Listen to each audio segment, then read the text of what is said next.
Hoje é quarta-feira, dia 13 de janeiro de 2021. E o tema que estudaremos na nossa lição da Escola Sabatina será o sinal de um filho. O nosso estudo de hoje está embasado em Isaías no capítulo 7, versículo 14. Você está no canal Eu Estudo a Lição com o pastor Samuel Camilo.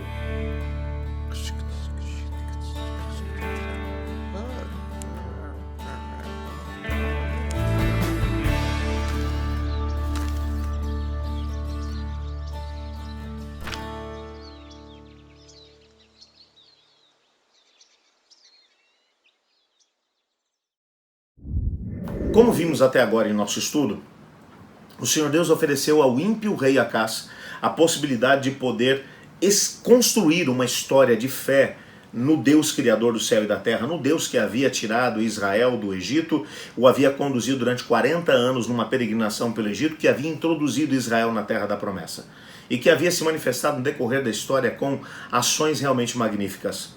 Pelo menos 3 oportunidades o Senhor Deus deu a Acás para que ele pudesse crer no Senhor. Na primeira ocasião, ele desafiou, através de Isaías, o rei Acás, para que o rei Acás estabelecesse fé no Senhor, de que em pouco tempo o Senhor Deus faria com que as duas nações que ameaçavam o país, tanto Arã, ou seja, a Síria, que estava ao norte de Israel, como também o próprio Israel, ou Efraim, que essas duas nações seriam completamente anexadas pelo Império Assírio em pouco tempo e desapareceriam enquanto nação. Mas ele não quis acreditar na promessa do Senhor. O Senhor Deus então propôs, na segunda hipótese que Deus deu a ele, que ele pedisse um sinal, qualquer sinal, nas alturas ou então nas profundidades da terra, que o Senhor Deus faria. Não havia limites para o sinal. Ele não quis construir essa mesma história. Então, já que ele não fez nada disso, o Senhor Deus, agora, através de Isaías, vai dizer, ok, já que você não quer um sinal, ou que você não pediu um sinal, que você não quis estabelecer fé no Senhor, o Senhor por si só vai oferecer um sinal.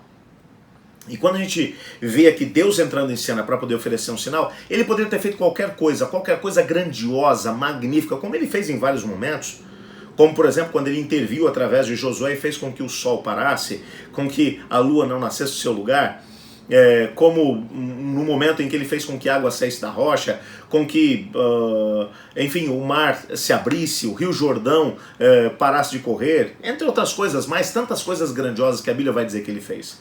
Mas através de Isaías ele vai dizer, ok, Deus vai dar um sinal. E no versículo 14 ele vai dizer, a virgem ficará grávida e dará à luz um filho, que vai ser chamado Emanuel. E quando essa criança tiver idade para poder diferenciar entre o bem e o mal, essas duas nações, tanto Síria quanto Israel, vão desaparecer enquanto nação, vão ser anexados ao Império Assírio. Esse mesmo império ao qual você está tentando se associar. Portanto, a profecia dizia exatamente isso. O Senhor Deus mencionou aí, então, que uma virgem daria à luz um filho. A palavra virgem aqui precisa ser compreendida, ok? O versículo 14 do capítulo 7 ele foi escrito em hebraico. E existem 2 palavras que podem ser usadas para descrever uma virgem. Há uma palavra que vai descrever exatamente uma mulher que ainda não teve relações sexuais com um homem. Não é essa palavra que vai aparecer aqui no texto. A palavra que vai aparecer aqui no texto é uma palavra que descreve uma jovem que pode ser casada ou não, ela já pode inclusive ter tido relações sexuais com um homem, mas ainda não deu à luz um filho. É essa palavra que é usada aqui, ok? E o texto vai dizer que essa mulher ela vai ter um filho, e quando ela tiver um filho, e esse filho chegar à altura em que ele vai diferenciar entre o bem e o mal, alguns teólogos vão dizer que é algo em torno de 12 anos, que era o momento em que o indivíduo deixava de ser criança e passava a ser considerado um homem. Então, nessa altura, essa profecia se cumpriria, e esses 2 reinos que hoje ameaçavam Judá teriam desaparecido. É bem verdade que nós não sabemos historicamente, na época do Isaías, quem foi essa mulher, quem foi o filho dela.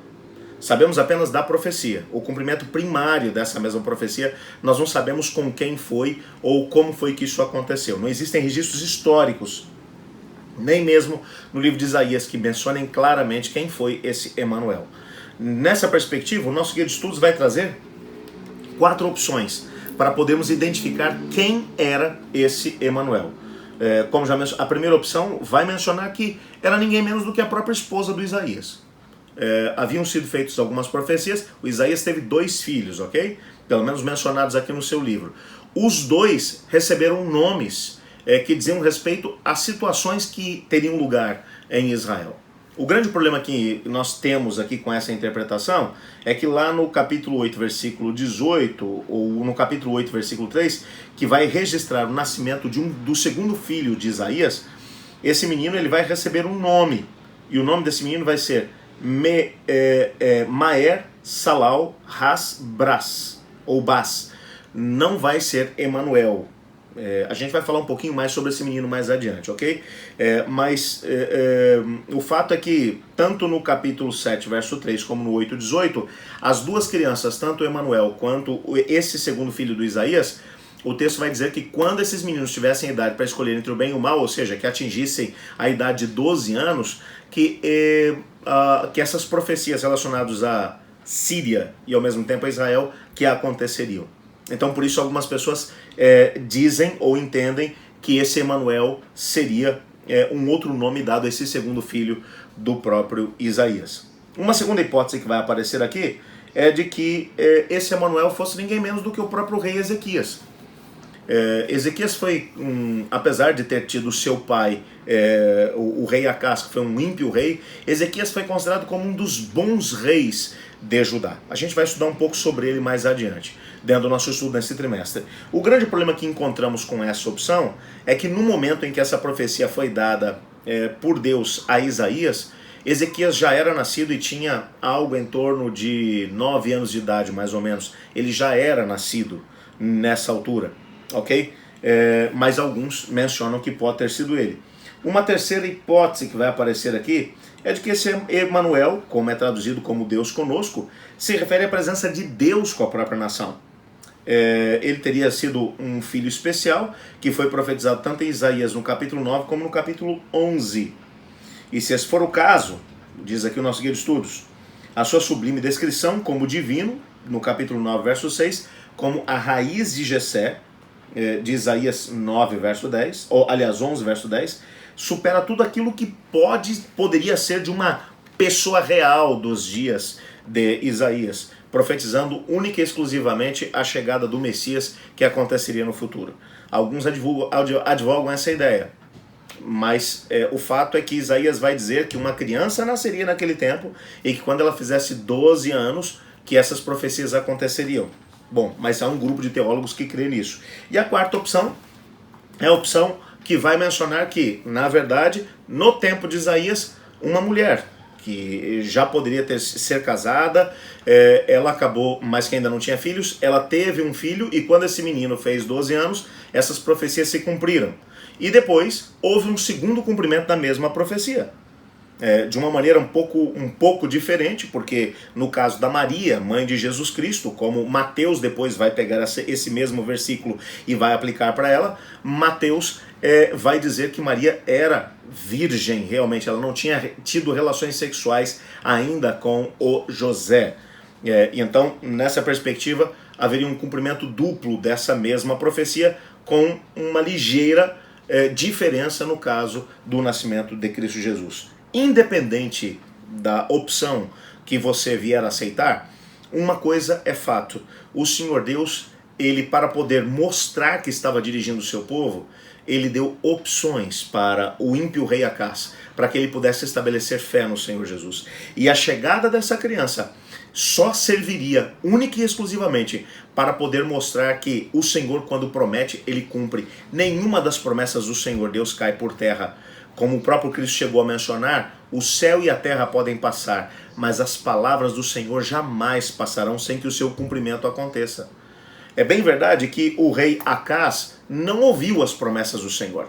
Ele seguiu exatamente o caminho que ele queria. Ele fez uma aliança com Tiglat-Pileser III. Isso trouxe sérios problemas para a própria nação. Mas o fato é que quando essa profecia aconteceu, cerca de 12 anos depois, quando realmente Arã, ou o reino da Síria, no ano 739, foi anexado pelo próprio Império Assírio. E depois, no ano 722, Israel também, ou Efraim, foi também anexado pelo mesmo império. O rei Ezequias, que estava vivo, ele teve a possibilidade de ter a sua fé solidificada em Deus, percebendo o cumprimento profético. Eu queria aproveitar e poder dizer a você que a gente está vivendo um momento agora, na nossa história, muito significativo. O Senhor Deus deixou uma série de profecias em sua palavra mencionando o tempo no qual o Senhor Jesus Cristo apareceria e que algumas coisas aconteceriam exatamente antes, mostrando a proximidade de Cristo Jesus. E a gente está vendo isso acontecer exatamente à nossa volta. Algumas pessoas, à semelhança do ímpio rei Acás, vão olhar para esses acontecimentos e vão dizer, isso não quer dizer nada. Mas outros terão a sua fé solidificada e se prepararão para esses acontecimentos, para que no tempo certo, quando formos chamados para tomar um posicionamento, uma postura, a nossa resposta seja uma resposta embasada na palavra de Deus. Eu quero que você, nesse momento, tenha a possibilidade de poder dizer ao Senhor Deus, Senhor, me ajuda a ter meus olhos abertos e a minha fé solidificada nas profecias que o Senhor Deus fez em relação ao futuro. Para que quando elas aconteçam, eu tenha a possibilidade de estar firmemente alicerçado sobre ela e tenha a possibilidade de poder ser aquilo que Deus sonhou que eu fosse nesse tempo que antecede o retorno de Jesus Cristo. Vamos orar por isso? Muito obrigado, Senhor, porque em toda palavra nós temos a possibilidade de perceber que o Senhor fez profecias que serviram para poder mostrar ao seu povo o caminho que deveriam seguir. E quando o cumprimento delas aconteceu, isso só serviu para que o seu povo tivesse a sua fé solidificada no Senhor. Ajuda-nos a viver essa realidade, pois é em nome de Jesus que oramos. Amém. Eu estudo a lição, e você?